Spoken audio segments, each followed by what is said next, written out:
तो home test season की शुरुआत से पहले हमेशा काफी ज्यादा एक्साइटमेंट रहता है क्योंकि ये एक ऐसा फॉर्मेट है जिसमें पिछले 8-10 साल से खास करके घर में भारत का बहुत ही तगड़ा दबदबा रहा है। और दूसरे देश जब अपने होम सीजन की शुरुआत करते हैं और पहले 1 या 2 टेस्ट मैचेस की टीम का ऐलान करते हैं तो 12-13 खिलाड़ियों को ही चुनते हैं, लेकिन हमारे यहाँ बिल्कुल इसका उल्टा है। हम पहले 2 मैचों के लिए जब टीम का ऐलान करते हैं 5 मैचों की सीरीज के लिए तो 11-12-13 नहीं बल्कि पूरे 18 खिलाड़ियों का सिलेक्शन करते हैं, जिसमें हम 4-4 स्पिनर्स पिक करते हैं, 3-3 पेसर्स पिक करते हैं, 3-3 4-4 पेस बॉलर, 3-3 4-4 स्पिनर और 3-3 विकेट कीपर पिक कर लेते हैं। अब बताओ यार, किसी को भी कॉमन सेंस लगाने की भी जरूरत नहीं है कि 2 टेस्ट मैचेस में आप 3 विकेट कीपर और 9 गेंदबाजों को नहीं खिला पाओगे, चाहे जितनी मर्जी आप इंजरी वगैरह करवा लो। लेकिन हमारे यहां इतने सारे खिलाड़ियों का सिलेक्शन ही इसलिए होता है कि आराम से आप किसी को बेंच पर बिठा भी दो और फिर उसको ज्यादा सवाल जवाब भी ना करने पड़े, क्योंकि उसको आपने लॉलीपॉप तो पकड़ा ही दिए कि आप टीम का तो हिस्सा हो ही यार।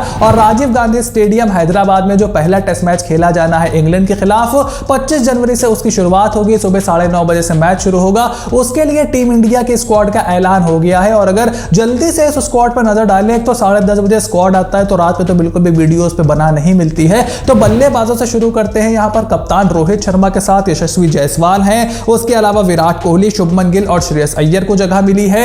ध्रुव जुरेल को as a wicket keeper first time India का कॉल अप आया है, सो कांग्रेचुलेशंस टू हिम। उसके अलावा केएल राहुल के नाम के आगे भी विकेट कीपर लिखा है और केएस भरत को भी साउथ अफ्रीका से यहां कैरी फॉरवर्ड कर दिया गया है। उसके अलावा अक्षर पटेल, जडेजा, अश्विन आपके 3 ऑलराउंडर्स हैं और जसप्रीत बुमराह, मोहम्मद सिराज, मुकेश कुमार और आवेश खान के साथ साथ कुलदीप यादव के रूप में आपके पास एक प्योर बॉलर का विकल्प है, यानी कि 4 फास्ट बॉलर, 4 स्पिनर अगर आप ऑलराउंडर्स को जोड़ लो और 3 विकेट कीपर। जैसे कि मैंने बताया, इतने सारे खिलाड़ियों को चुनने के पीछे सिर्फ एक ही मकसद होता है कि आपको बहुत ज्यादा स्क्रूटनी का सामना ना करना पड़े कि भाई आपने इनको क्यों बिठाया है, इनको क्यों खिला रहे हो, इनको प्लेइंग 11 में क्यों खिला रहे हो, उनको क्यों नहीं खिला रहे हो। मैच से पहले तक पूरा आप सस्पेंस बना करके रखो और उसके बाद बता दो कि प्लेयर को भी थोड़ा सा लगे कि यार मैं कम से कम स्क्वाड में तो हूं ही, और आपने उसको लॉलीपॉप पकड़ा दी। और फिर आप बता दो कि कंडीशंस हैं, कभी कभी निगल का बात आ जाती है कि इस खिलाड़ी को निगल है, इसके बैक स्पैज़म है, इसके सर में दर्द है, इसको घर जाना है।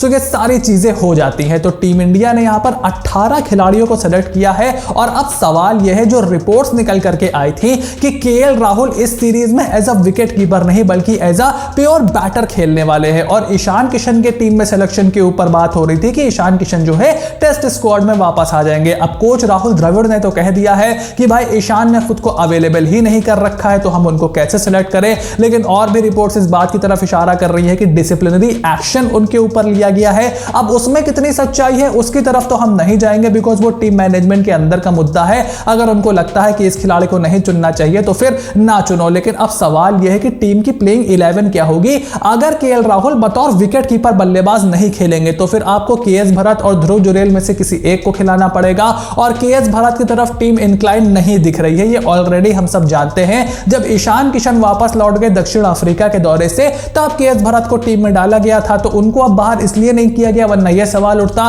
कि भाई तब केएस भरत को क्यों डाला था, तभी ध्रुव जुरेल को डाल देते। तो उनको भी यहां पर टीम में रखा गया है। ऐसे में शुभमन गिल और श्रेयस अय्यर 2 ऐसे खिलाड़ी हैं जिनके ऊपर इस समय तलवार लटक रही है प्लेइंग 11 से बाहर होने की। अब शुभमन गिल टीम मैनेजमेंट के बहुत ज्यादा लाडले हैं, यशस्वी जायसवाल भी टॉप ऑर्डर में है और उसके अलावा श्रेयस अय्यर का मिडिल ऑर्डर में इंडिया में बहुत ही जबरदस्त रिकॉर्ड रहा है। उनके करियर की शुरुआत यहां पर बहुत ही जबरदस्त तरीके से हुई थी, तो उनको आप कैसे बाहर करोगे। तो एक बड़ा कॉल हमें प्लेइंग 11 में देखने को जरूर मिलेगा, क्योंकि सारी रिपोर्ट्स इसी तरफ इशारा कर रही है कि ध्रुव जुरेल का जो डेब्यू है वो पक्का माना जा रहा है। तो फिर रोहित शर्मा के साथ यशस्वी जायसवाल, शुभमन गिल और विराट कोहली आपके टॉप 4 होंगे। हाँ, एक चीज और हो सकती है श्रेयस और गिल दोनों को फिट करने के लिए कि आप बेचारे जायसवाल को बाहर कर दो, शुभमन गिल को दोबारा आप ओपनर बना दो। होम सीजन है, बहुत ज्यादा आपको उसमें दिक्कत होनी नहीं चाहिए। शुभमन गिल को आप ओपन करा दो, उसके बाद नंबर 3 पर आप विराट को या फिर नंबर 3 पे केएल को कर दो और एक मतलब पायदान सबको ऊपर कर दो। बट फिलहाल ऐसा ही सुनने में आ रहा है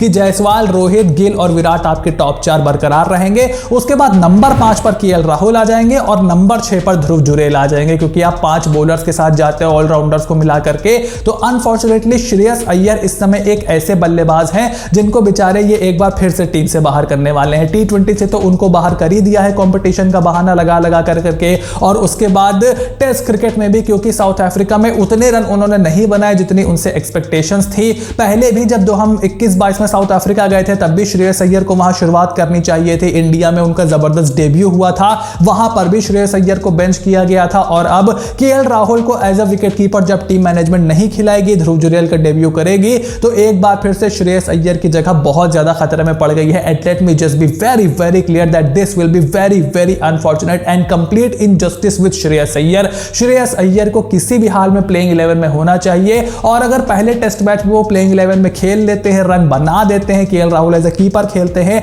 आप और हम दोनों जानते हैं स्पिन के खिलाफ केएल राहुल की विकेट कीपिंग में बहुत ही ज्यादा परेशानी आने वाली है, क्योंकि यहां गेंद पड़ती कलकत्ता में है और टर्न होकर पहुंच जाती है अहमदाबाद, तो बहुत ही ज्यादा दिक्कत वहां पर केएल राहुल को हो जाएगी। आप एक प्रॉपर विकेट कीपर के साथ जाना चाहोगे, ईशान को आपने बाहर कर दिया, पंत है नहीं, भरत आपको पसंद नहीं है, तो ध्रुव जुरैल का डेब्यू यहां पर तय माना जा रहा है। उसके बाद आपके पास रविंद्र जडेजा होंगे, रविचंद्रन अश्विन, अक्षर पटेल, मोहम्मद सिराज और जसप्रीत बुमराह बतौर वाइस कप्तान चुने गए हैं, वो आपकी प्लेइंग 11 को पूरा करेंगे। अब यहां पर एक सजेशन मेरा और है कि अक्षर पटेल, जडेजा और अश्विन से बेटर बैट्समैन है इन दी इंडियन कंडीशंस स्पेशली, तो आप उनको नंबर 7 पर खिलाने की तैयारी करो। और यार वाशिंगटन सुंदर को भी टीम में डालो, वाशिंगटन सुंदर आपके लिए आगे जाते हुए टेस्ट क्रिकेट में एक बहुत ही कमाल के ऑलराउंडर हो सकते हैं, और फ्यूचर में वो जडेजा और अश्विन के बेहतरीन रिप्लेसमेंट भी हो सकते हैं। तो अब एंड में बस यहां पर छोटा सा सवाल यही है कि क्या शुभमन गिल को बाहर कर यहां पर केएल राहुल को खिलाया जाएगा, या फिर श्रेयस अय्यर को बाहर करके केएल राहुल को खिलाया जाएगा, क्योंकि केएल राहुल ने शतक मार दिया है और इन दोनों बल्लेबाजों ने कोई बहुत बड़ी इनिंग खेली नहीं है। और ध्रुव जुरैल का यहां पर डेब्यू करने की जो खबर आ रही है उसके लिए हमें ऑफिशियली 25 जनवरी का इंतजार करना पड़ेगा। इस मामले से जुड़ी हुई जो भी अपडेट होगी आपको फटाफट इस चैनल पर देखने को मिलती रहेगी, तो चैनल को सब्सक्राइब करो, नोटिफिकेशन की घंटी बजाओ और अपनी प्लेइंग 11 कमेंट बॉक्स में लिख करके जरूर बताओ, because Indian test team is going through a big transition और बड़ी बड़ी चीज हमें यहां होती हुई दिखाई दे रही है। So stay tuned and I will see you soon in the next video.